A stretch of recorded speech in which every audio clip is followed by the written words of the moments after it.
In late December 1964, most Americans had barely heard of Vietnam. It was a small country on the other side of the world involved in some kind of civil war that the newspapers occasionally mentioned. President Johnson had won re-election in a landslide just weeks earlier, promising that American boys would not be sent to fight in Asian wars. There were about 23,000 American military advisors in South Vietnam, training and supporting the South Vietnamese army, but no combat troops.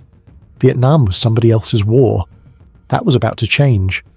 In a small Catholic village called Binh Gia, 40 miles southeast of Saigon, the Viet Cong were preparing to demonstrate something that would shock American military planners and ultimately convince President Johnson to send hundreds of thousands of American combat troops to Vietnam. They were going to prove that they could stand and fight conventional battles, that they could defeat the best South Vietnamese units in sustained combat, and that without massive American intervention, South Vietnam would fall.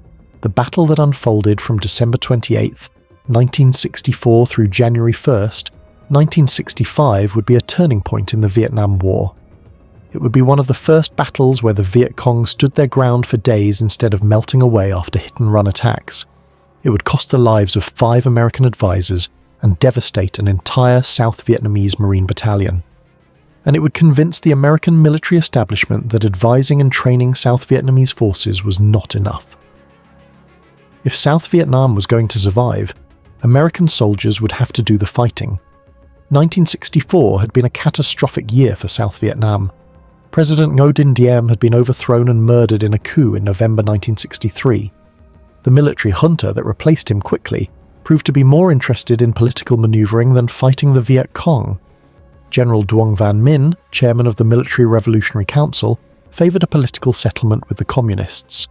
His civilian prime minister agreed. Neither man showed any urgency about combating the growing Viet Cong threat. The South Vietnamese government changed hands repeatedly throughout 1964 as generals plotted against each other and mounted successive coups. While the leadership in Saigon fought over power, the Viet Cong grew stronger in the countryside. Villages fell under communist control. Strategic hamlets, the cornerstone of President Diem's counterinsurgency strategy, were overrun or abandoned. The Army of the Republic of Vietnam was losing the war. In Hanoi, North Vietnamese leaders watched this political chaos with satisfaction. They debated the best strategy for reunifying Vietnam. Some favoured continued guerrilla warfare. Others wanted to escalate to conventional military operations. After the Gulf of Tonkin incident in August 1964 and the subsequent resolution authorising American military action, Hanoi's leaders knew that time was limited. The Americans would eventually intervene in force. The question was whether North Vietnam could collapse the South Vietnamese government before that happened. On October 11, 1964, the Viet Cong received orders to conduct large-scale military operations as part of the Winter-Spring Offensive. The Viet Cong Nam Bo Regional Command, controlling operations in the Mekong Delta and surrounding areas, established a special task force under the leadership of Tran Dinh Chu for the offensive. 2 Viet Cong regiments, the 271st and 272nd, began moving into position in Binh Duong, Binh Long, and Phuoc Long provinces. These were not guerrilla bands. These were main force units, each regiment approximately 1,000 troops strong. While organised into battalions with heavy weapons companies, they had mortars, recoilless rifles, machine guns, and increasingly weapons supplied by North Vietnam via the Ho Chi Minh Trail. During the fall of 1964, these regiments conducted a series of successful operations, overrunning strategic hamlets, ambushing ARVN companies, and destroying armoured vehicles. They demonstrated a level of tactical sophistication and firepower that ARVN commanders found deeply troubling. The Viet Cong were evolving from guerrilla fighters into conventional military forces capable of sustained combat operations. In December, the Viet Cong selected their next target, the village of Binh Gia in Phuoc Tuy Province. Binh Gia was home to approximately 6,000 people. Yeah, almost all of them Catholic refugees who had fled from North Vietnam in 1954 during Operation Passage to Freedom. When the Geneva Accords partitioned Vietnam, nearly 1 million Catholics had moved south, fearing religious persecution under the communist government. Many settled in villages like Binh Gia, creating tight-knit communities that were fiercely anti-communist. The village sat along Provincial Route 2, about 60 kilometres east of Saigon. The surrounding area was thick with rubber plantations, providing cover for Viet Cong movements. The villagers had built a church, established schools, and tried to create normal lives despite the growing war around them. They had a local popular force militia, about 65 men armed with rifles and a few automatic weapons, responsible for defending the village. Colonel Tamin Kam, commander of the Viet Cong 271st Regiment, received orders to capture Binh Gia as part of the Winter-Spring Offensive. His mission was not just to raid the village and withdraw. He was to capture it, hold it, and use it as a base to ambush South Vietnamese relief forces. This was a fundamental change in Viet Cong tactics. Instead of hit-and-run attacks, they would stand and fight a conventional battle. Kam spent weeks preparing. He positioned his regiment in the jungle surrounding Binh Gia. He established blocking positions on the roads. He coordinated with the 272nd Regiment. He brought forward heavy weapons and prepared defensive positions with trenches, bunkers, landmines, and barbed wire. The attack began in the early morning hours of December 28, 1964. At 04:45, while mortar and recoilless rifle fire hit the nearby Duc Tan district headquarters as a diversion, elements of the 271st Regiment and the 445th Company struck Binh Gia's eastern perimeter. The popular force militiamen defending the village were overwhelmed immediately. They faced trained Viet Cong infantry supported by heavy weapons. Within hours, the Viet Cong controlled the village. Colonel Kam established his command post in the village church, a symbolic gesture that enraged the Catholic refugees. The village chief, who was also the Catholic priest, managed to send a bicycle messenger to the district headquarters at Baria, pleading for a relief force. Here, the district chief responded by dispatching 2 companies of the 33rd Ranger Battalion and a company from the 30th Ranger Battalion. Rangers were elite units, better trained and better equipped than standard ARVN troops. They had American advisors working directly with them. They had helicopters for mobility. They represented the best the South Vietnamese military could field. If anyone could recapture Binh Gia, it would be the Rangers. On December 29th, the Rangers were airlifted into landing zones near Binh Gia. They moved toward the village expecting to find Viet Cong guerrillas, who would fade away when confronted by superior forces. Instead, they ran into prepared defensive positions manned by an entire Viet Cong regiment. The Rangers were caught in a carefully prepared killing zone. As Viet Cong machine guns opened fire from concealed bunkers, mortars walked through the Ranger formations, snipers picked off officers and radio operators. The Rangers took casualties immediately and could not advance. They called for helicopter gunship support and tried to maneuver, but the Viet Cong held their positions and kept firing. The first relief attempt failed. The Rangers withdrew after sustaining heavy casualties. They had never encountered Viet Cong who fought like this, who stayed in place and engaged in sustained firefights instead of breaking contact after the first volley.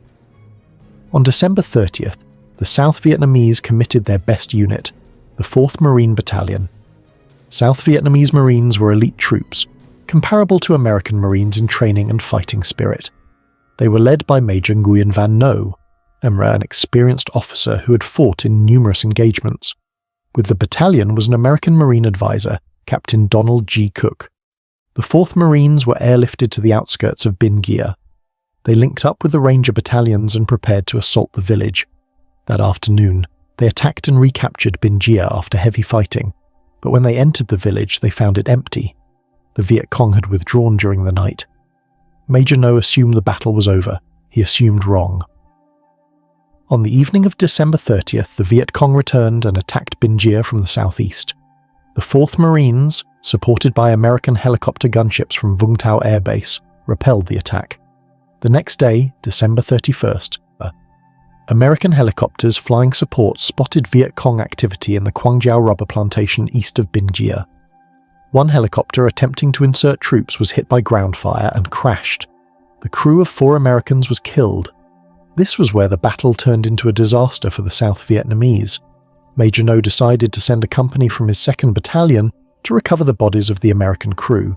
Captain Cook, his American advisor, strongly recommended against it. Cook had seen enough combat to recognize an ambush when the signs were there. The Viet Cong had shown they were operating in regimental strength. They had shown they were willing to stand and fight. Sending a single company into a rubber plantation full of enemy troops was asking for trouble. The decision Cook faced was one that American advisors throughout Vietnam would face repeatedly. How hard to push back when your South Vietnamese counterpart is about to make a fatal error? Advisors had no command authority. They could only advise, recommend, suggest. If the South Vietnamese officer disagreed, the advisor had to accept that decision and try to help minimize the consequences. Cook tried to convince Major No not to send the company into the plantation. He pointed out the tactical problems. The terrain favored ambushes, a single company would be vulnerable, and the battalion would be forced to commit more troops to rescue them if they got in trouble. All of his concerns proved correct, but No overruled him. Major No overruled his advisor. The 2nd Battalion 4th Marines Company moved out toward the crash site. About an hour later, the company commander radioed that they had found the helicopter wreckage and the bodies of the 4 American crew members.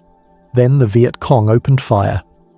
Unknown to the Marines, the entire 271st Regiment had assembled in the Quang Diao plantation. Nearly 1,000 Viet Cong soldiers with heavy weapons were lying in ambush. When they opened fire on the isolated Marine company, the results were catastrophic. The Marines were pinned down immediately, taking casualties from all directions. The company commander called for help. Major No, trying to save his men, committed the rest of the battalion. The entire 4th Marine Battalion moved into the plantation to rescue the trapped company. As the Marines closed on the crash site, Viet Cong artillery opened fire. These were not mortars or rockets. These were recoilless rifles and possibly heavier field guns, firing from surveyed positions with pre-registered coordinates. The shells fell with devastating accuracy on the Marine columns. Then came the infantry assaults. Wave after wave of Viet Cong soldiers charged the Marines. This was conventional warfare on a scale the South Vietnamese had never seen from the Viet Cong. This was a coordinated regimental attack, precisely the kind of large-scale conventional operation American advisors believed the Viet Cong were incapable of executing. The Marines fought back desperately, but they were surrounded and outnumbered. The 2nd Battalion Company was virtually destroyed. The rest of the battalion fought its way back toward Binh Gia, carrying wounded and fighting running battles against Viet Cong troops who pursued them through the rubber trees. Later on December the 31st, 3 companies of the 4th Marines returned to the crash site to recover the bodies of the American crewmen. By 3:15 p.m. they had located the graves and exhumed the bodies. A single American helicopter evacuated the 4 crew members. South Vietnamese casualties had to wait for another helicopter. At 4:30 p.m., while the Marines were still at the crash site, 3 Viet Cong battalions supported by artillery attacked. This was a coordinated regimental assault. The Viet Cong had planned this ambush carefully, using the helicopter crash as bait to draw in the 4th Marines, then springing the trap when the South Vietnamese were most vulnerable. The battalion commander and executive officer were killed immediately. Air support was not available. The Marine company at the crash site was overrun. The other 2 companies at a nearby road junction were also attacked, but managed to fight their way back to Binh Gia. When the survivors reached safety and the casualty count was compiled, the numbers were staggering. The 4th Marine Battalion had lost 122 men killed, including Major No and 28 other officers. Out of 35 officers in the battalion, 29 were dead. This catastrophic loss of leadership meant the battalion effectively ceased to exist as a fighting unit. 71 Marines were wounded, several were captured, including Captain Donald Cook. Out of approximately 426 men committed to the battle, the battalion suffered over 45% casualties in a single afternoon. Captain Cook was 27 years old, a Marine Corps officer from Brooklyn, New York, married with 2 young children waiting for him back home. He had been in Vietnam since mid-1964. He was long enough to understand the strengths and weaknesses of ARVN forces. When Major No decided to send troops into the Quang Diao plantation, Cook's combat instincts told him it was a mistake. He tried to convince No not to do it. No overruled him, so Cook went with his Marines into the ambush. He was wounded in the fighting, hit by fragments from an artillery shell or possibly small arms fire. He was too badly hurt to escape when the battalion fought its way back to Binh Gia. The Viet Cong found him and took him prisoner. He would spend the next 2.5 years as a prisoner of war, enduring brutal conditions in jungle prison camps. Prisoners received minimal food, often just rice and maybe some vegetables. Malnutrition was universal. Medical care was non-existent. Malaria, dysentery, and other tropical diseases killed prisoners regularly. The guards subjected prisoners to political indoctrination sessions, trying to break them psychologically even as their bodies wasted away from hunger and disease. Cook maintained his dignity and military bearing despite these conditions. Other prisoners who survived testified that Cook had been a leader among the POWs, maintaining discipline and encouraging others to resist. He shared what little food he had with prisoners who were worse off. He tried to take care of sick prisoners even when he was sick himself. On December the 27th, 1967, almost exactly 3 years after he was captured at Binh Gia, Captain Donald G. Cook died in captivity from malaria and malnutrition. He was 30 years old. For his actions at Binh Gia and his conduct as a prisoner of war where he maintained discipline among other POWs and shared his meagre food with those worse off, Captain Donald G. Cook was posthumously awarded the Medal of Honor. The citation honors both his courage in combat and his 3 years of suffering in captivity. He is one of only a handful of Americans to receive the Medal of Honor for actions as a prisoner of war. The medal was presented to his widow and children in 1980. On January 1, 1965, the Viet Cong withdrew from Binh Gia. They had held the village and the surrounding area for 4 days, fought multiple engagements with ARVN's best units, inflicted devastating casualties, and withdrawn on their own terms. The final casualty count told the story of a major South Vietnamese defeat. Between December 28th and January 6th, ARVN forces lost 201 killed in action, 192 wounded, and 68 missing. American casualties were 5 killed, 8 wounded, and 3 missing or captured. Equipment losses included 2 M113 armoured personnel carriers destroyed, 4 helicopters shot down, 4 M24 light tanks damaged, 9 crew served weapons lost, and over 200 individual rifles and machine guns captured. Viet Cong losses were harder to calculate. The 32 confirmed bodies recovered represented only the dead they could not carry away. Blood trails, abandoned equipment, and villager reports suggested higher casualties, possibly in the hundreds, but whatever losses the Viet Cong sustained, they had achieved their objectives. They had held ground against ARVN's best troops. They had demonstrated they could fight conventional battles. They had shown that South Vietnamese forces, even elite units with American advisors and helicopter support, could be defeated in sustained combat. They had used ambush tactics with devastating effectiveness, luring ARVN forces into prepared kill zones. The Battle of Binh Gia sent shockwaves through the American military and political establishment. This was not supposed to happen. ARVN forces equipped with armour, helicopters and artillery were supposed to defeat lightly armed Viet Cong guerrillas. But Binh Gia proved that the Viet Cong were no longer irregulars. They had evolved into main force units capable of planning and executing complex operations. They could coordinate multiple regiments. They could use heavy weapons effectively. They could set ambushes that destroyed elite ARVN battalions. Most importantly, they would stand and fight instead of avoiding decisive combat.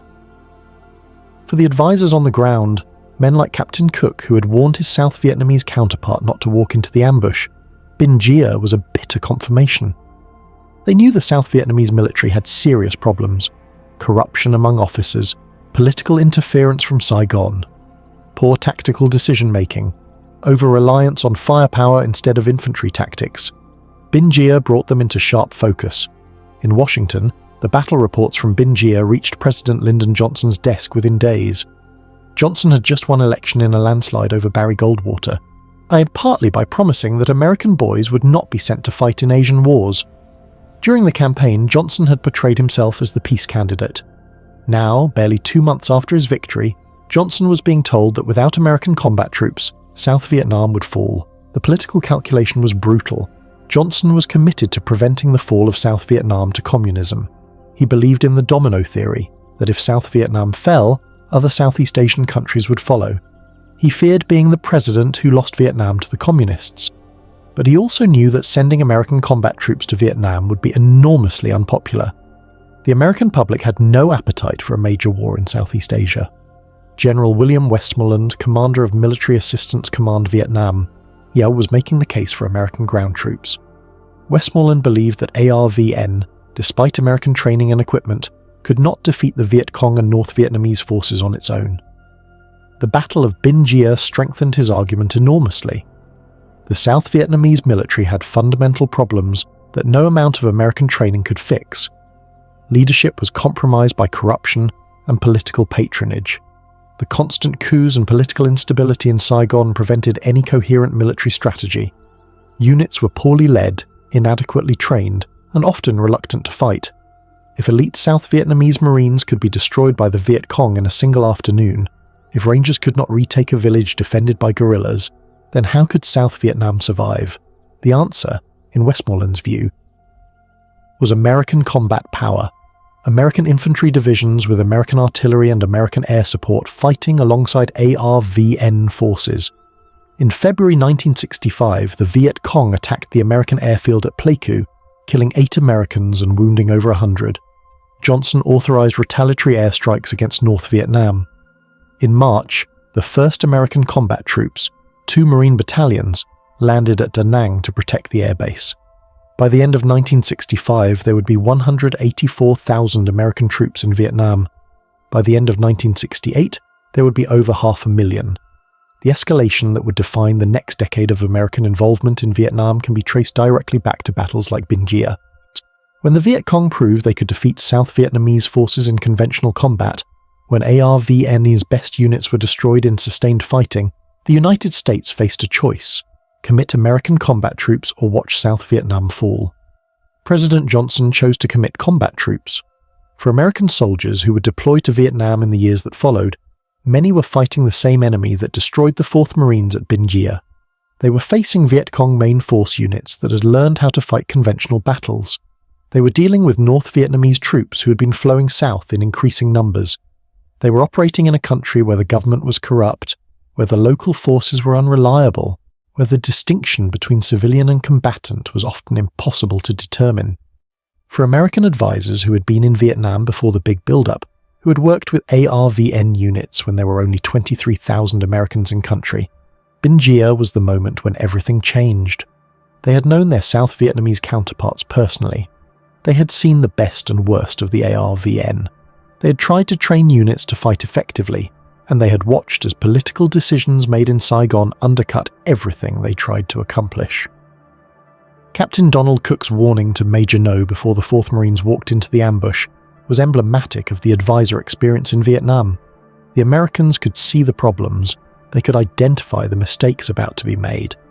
But they were advisors, not commanders. All they could do was recommend and hope their advice was heeded. When Major No ignored Captain Cook's warning and sent his battalion into the Quang Giao plantation, he made a decision that would destroy his unit and cost his own life. Cook, who had enough combat experience to see the trap, could not prevent it. He could only go with his battalion and try to save as many as possible. He was wounded, captured, and would die in captivity.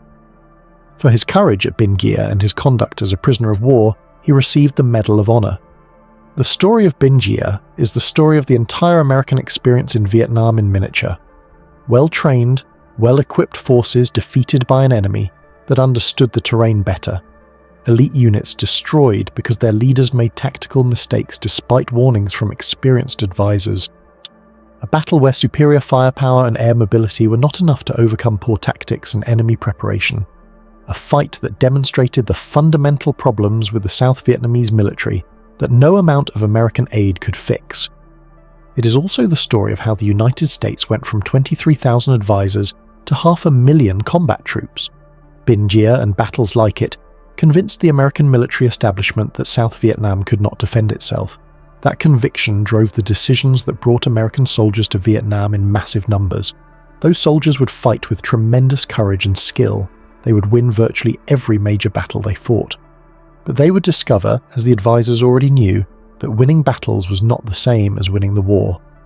The Battle of Binh Gia was the first major Viet Cong victory in conventional combat. It demonstrated tactical sophistication and fighting capability that forced a complete reassessment of the threats South Vietnam faced. Most significantly, it convinced President Johnson and his advisors that American combat troops would be needed to prevent South Vietnam's collapse. For the Catholic villagers of Binh Gia, the battle was a disaster from which their community never fully recovered. Their church had been occupied by the Viet Cong and used as a command post. Their village had been fought over for 4 days. Many had fled during the battle and never returned. The government forces that were supposed to protect them had failed. The Viet Cong had demonstrated they could take the village whenever they wanted. Binh Gia would change hands multiple times over the coming years as American and Australian forces tried to secure Phuoc Tuy Province. But the sense of security the villagers had tried to build was shattered in December 1964. For American veterans who deployed to Vietnam in 1965 and the years that followed, Binh Gia was a preview of the war they would fight. They would face an enemy that was tough, skilled, and willing to take casualties. They would work with South Vietnamese forces whose quality varied enormously. They would discover that superior equipment and firepower could be overcome by an enemy that knew the terrain and had prepared the battlefield. They would also discover what Captain Donald Cook learned at Binh Gia, that being an advisor meant watching South Vietnamese officers make decisions you knew were wrong and being unable to prevent the consequences. Cook warned Major No not to walk into the ambush. No ignored the warning. The 4th Marines were destroyed. Cook was captured and died in captivity. The Battle of Binh Gia was not the largest battle of the Vietnam War. It was not the bloodiest. It did not involve American ground combat units because those units had not yet arrived in Vietnam. But it was the battle that made their arrival inevitable. It was the fight that convinced President Johnson that American boys would have to be sent to that Asian war despite his campaign promises. For the advisors who were there, for the 5 Americans who died and the 3 who were captured, for Captain Donald Cook who gave his life trying to save his South Vietnamese counterparts from their own mistakes, Binh Gia deserves to be remembered. It deserves to be remembered as the battle that changed everything, as the moment when America's limited advisory mission became a full-scale commitment of combat power, as the fight that set the course for a decade of American involvement in Vietnam. And it deserves to be remembered as a warning about the limits of advising Allied forces, the challenges of fighting an enemy that knows its own terrain better than you do, and the difference between winning battles and achieving strategic objectives. These are lessons that remain relevant today. In every conflict where American forces work alongside local allies against determined enemies. The Battle of Binh Gia was where the Vietnam War began in earnest for the United States. Everything that followed, all the American combat deployments, all the battles fought and won, all the soldiers who served and sacrificed can be traced back to those 4 days in December 1964, when the Viet Cong proved they could stand and fight and win against South Vietnam's best troops. It was the battle that brought America to war, and for that reason alone, it should never be forgotten.